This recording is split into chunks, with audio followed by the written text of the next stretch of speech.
Enough! I'm just an unwanted child anyway.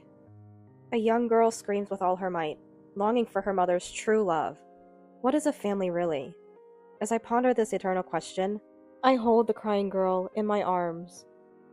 My name is Emily. I became pregnant for the first time at 32. My husband Kenneth is 35 and has a child from a previous marriage. This is my first marriage, but Kenneth's second. He has a daughter with his ex-wife, Rosie. Rosie's infidelity was the cause of the divorce.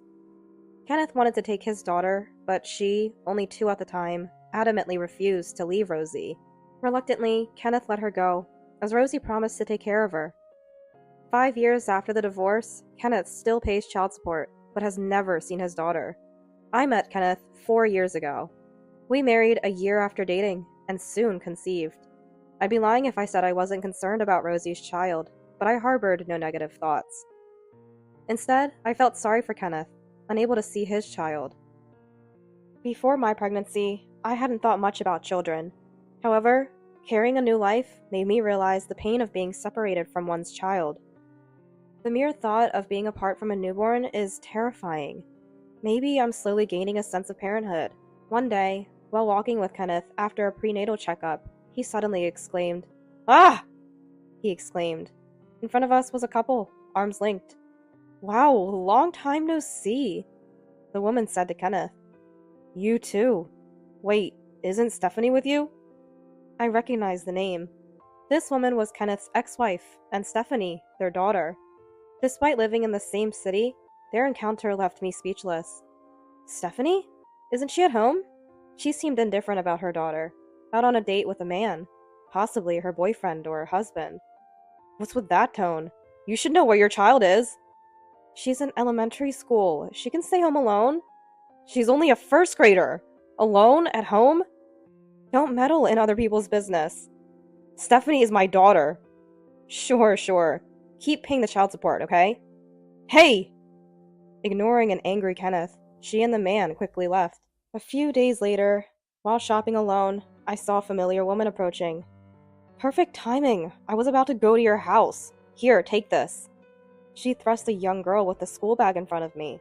Her daughter, Kenneth's Stephanie. She must have learned her address through Kenneth. What I thought was coincidence wasn't. I'll be away for a while. Can you look after her? Wait a minute. Before I could respond, she disappeared. How fast? Left with Stephanie, I suggested. Let's go home. I couldn't leave her there. She was expressionless, silent, and immobile. Finally looking at me. I know I might not be perfect, but please take good care of me, she said politely. A first grader? Really? Confused, I let her home. I'm so sorry. I gave Rosie a piece of my mind.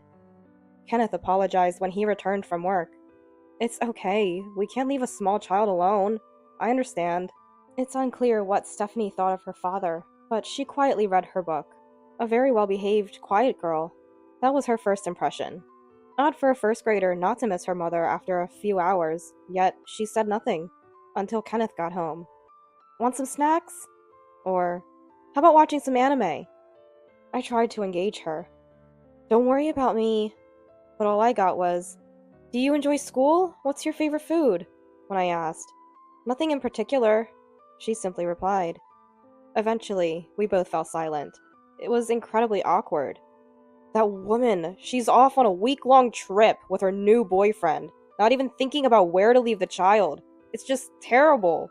How did she handle these situations before? Probably our recent accidental meeting made her think she found the perfect place to leave Stephanie. Her parents are long gone, Kenneth murmured softly, filling the air with a sense of helplessness. For a week, Stephanie remained a good girl. You might think that's good, right? No, I think it's not good at all. She's a child, right?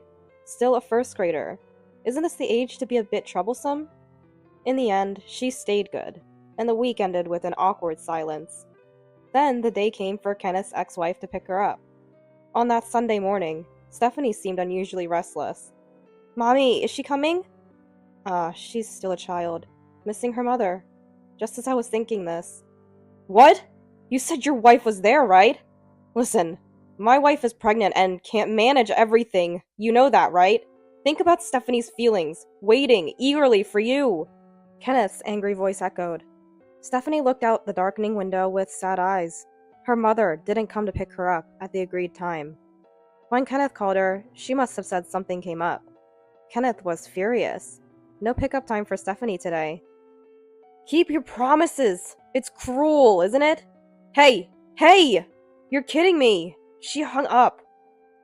Kenneth stood stunned after being abruptly cut off. Stephanie, how do I explain this? As I reached to touch her shoulder, she slapped my hand away. Stephanie? It's fine. What? It's fine! I'm just an unwanted child anyway. Stephanie, wait. Mommy always does this. Always choosing men over me. Always coming home late. Never cooking. Always just fast food from the grocery store. Just bread for school trips. Never coming to classroom observations. And she won't come to the upcoming sports day either. Stephanie. Tears overflowed her eyes. Am I unwanted? Am I just a nuisance to Mommy? I kept my promise. I was good. But Mommy. Stephanie. Unable to hear more, I hugged her tightly. At that moment, he probably couldn't hold back anymore. Stephanie burst into tears. She must have been holding back all this while, believing that being good would make her mother care. There were no unnatural injuries or shabby clothes on Stephanie. Her mother provided care, in a sense. But what a young child needs most is love. A tight hug, a gentle stroke on the head, to be told, I love you, you're precious. That's what she never received from her mother. Stephanie! Kenneth couldn't help but embrace her too. Dad! Their relationship had been awkward all week. A father and daughter, connected by blood, looking alike, but between them lay a thick wall, built over the long months of not being able to meet. However, the moment Kenneth hugged Stephanie, it felt like the wall between them crumbled. For a while, the three of us continued to embrace and cry. Eventually, her mother came to pick her up, but not until another week had passed. A month after Stephanie returned to her previous life with her mother. I want to take Stephanie back. Kenneth spoke to me with a serious expression. It's okay, I immediately replied. Are you sure about deciding so quickly? What are you talking about? I've thought a lot over this month. If you hadn't brought it up, I would have suggested it. Really? Yes. After all, Stephanie is your daughter. Your beloved daughter. And she's going to be the big sister to our baby. I rubbed my swollen belly. At that moment, as if agreeing, the baby inside kicked. Overwhelmed with happiness, I looked at Kenneth. She needs a family that loves her. Not just someone who lives with her and feeds her. She needs a real family. Emily, let's go get her. Our precious Stephanie. Thank you. Honestly, I still don't feel like Stephanie is my daughter, but she must feel the same. To her, that woman is her only mother, and she can't see me as a parent. That's okay. Better than leaving her with that woman. I can't bear to see her cry like that again. It doesn't have to be a mother-daughter relationship. Family doesn't have to be just that. That's what I want to believe. But we shouldn't force her. We need to talk to Stephanie first and understand her feelings. Yes, her feelings are what matter most. Thank you. It's something I can't do. Dad, you should do it. Of course. I'll also consult a lawyer to make sure we can get custody without any issues. Please do. And so, we began preparing to welcome Stephanie. But things moved unexpectedly fast. Starting with Stephanie's sudden appearance at our house. One day, returning from a baby checkup, I found someone sitting in front of our house. It was Stephanie. What happened? Mommy? She burst into tears. Her hands were incredibly cold. How long had she been sitting there? Seeing Kenneth rush home early after my call, she cried again. After she cried herself to sleep, Kenneth called Rosie. What? You don't want her anymore? What does that mean? Rosie's voice came through Kenneth's phone on speaker mode. So my current boyfriend doesn't like kids. I can't keep her here. Just don't let the man into the house. He wants to live together, but I can't just abandon Stephanie, right? I don't want to be accused of being cruel to my child. Leaving her outside our house is cruel enough. What can I do?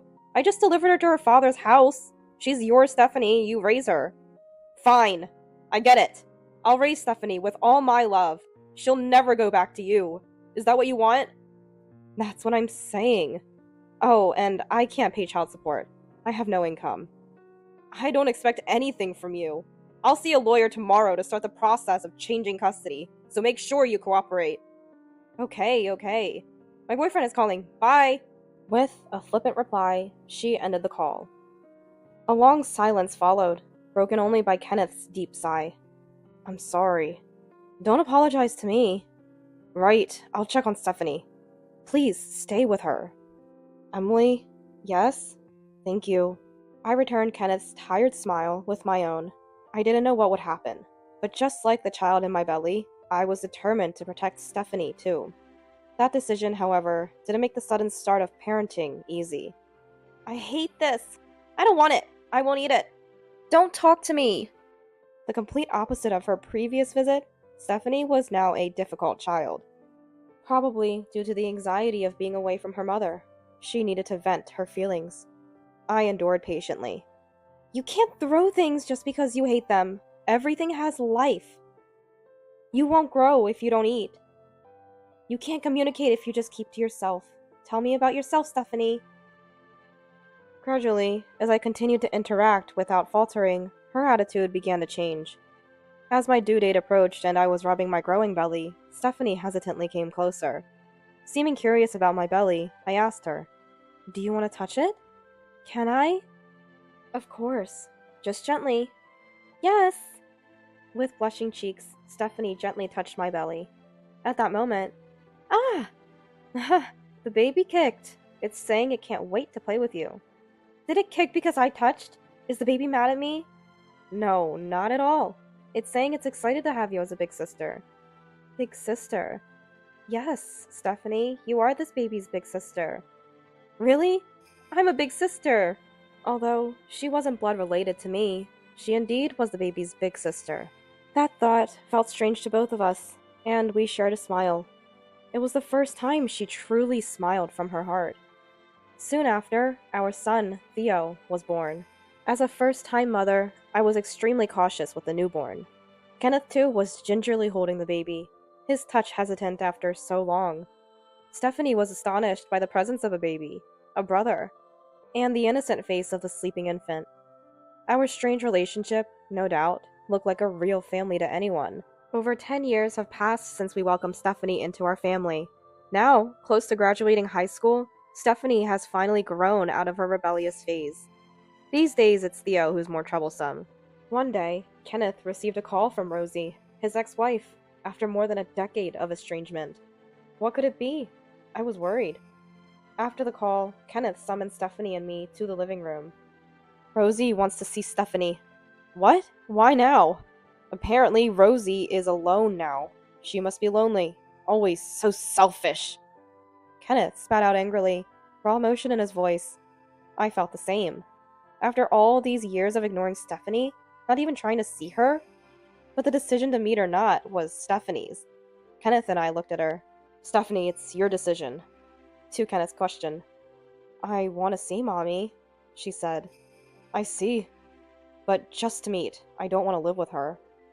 I momentarily thought she couldn't forget her biological mother, but her next words surprised me. My place is here, with Dad, Emily, and Theo. Here. Only. Stephanie. But still, Mommy is Mommy. Please understand my desire to see her. Of course. She has grown up, become an adult. I was moved to tears by her ability to express her feelings so clearly. Stephanie calls me by my name. I'd be lying if I said it didn't bother me, but I don't wish for her to call me anything else.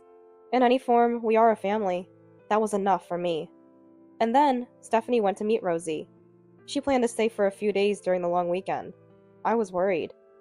What if meeting Rosie made her feel that she preferred her real mother? What if she wanted to live with her? I had no right to stop her, but I feared Stephanie might get hurt. My only wish was that she wouldn't be hurt, or end up in tears. But Stephanie came back to our house. She returned the same day, even though she was supposed to stay over. What happened? Kenneth and I were surprised. She told us, I met Mommy. We talked about a lot. Her conversation with Rosie went like this. You've grown so much.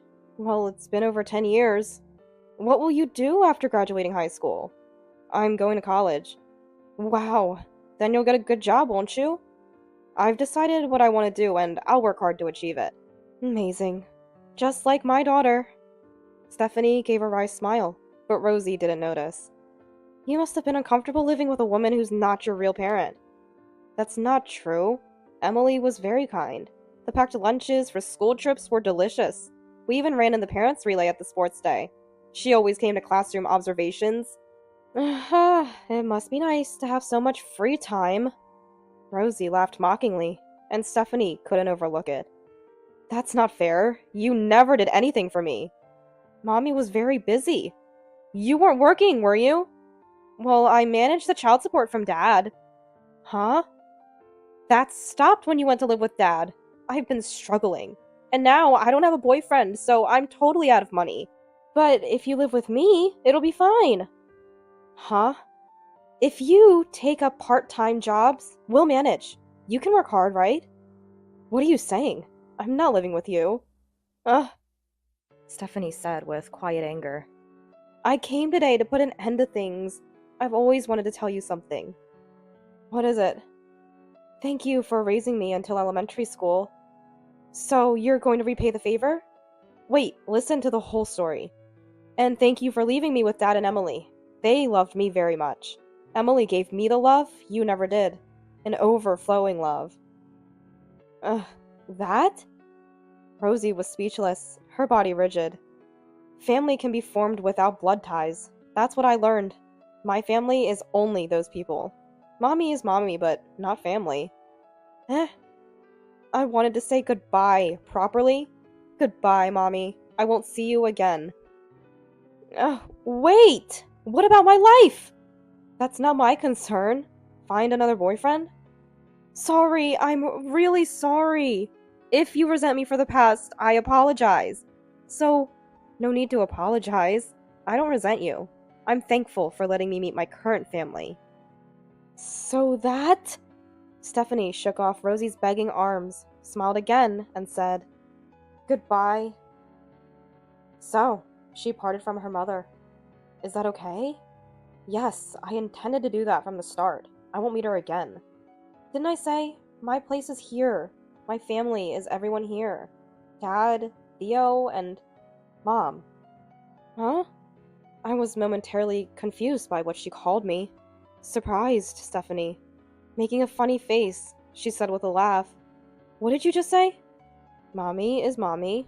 Dad is Dad. Theo is my brother. And Emily is Mom. Right? Her cheeks flushed with a shy blush. Mom, Stephanie repeated, and I couldn't hold back anymore. Stephanie! Wow! She looked puzzled as she embraced me, tears streaming down my face. Really, Mom always cries so easily, she said, laughing. After that, the whereabouts of that woman, who fell into debt, remained unknown. Our family's connection with her was completely severed. Hey, Stephanie, you forgot your lunch money? Oh no, I have a part-time job and we'll be home late today. Call me when you get to the station. I'll come pick you up. No need for that. It is necessary. It's dangerous. Alright, I understand. You worry too much. What kind of mom wouldn't worry about her daughter? Stephanie, now a university student, seems busy, but happy with her student life. Her constant smiles make me happy too. I'm off then, Mom! She waves as she leaves. I too smile and wave back, wishing happiness for her family today as well.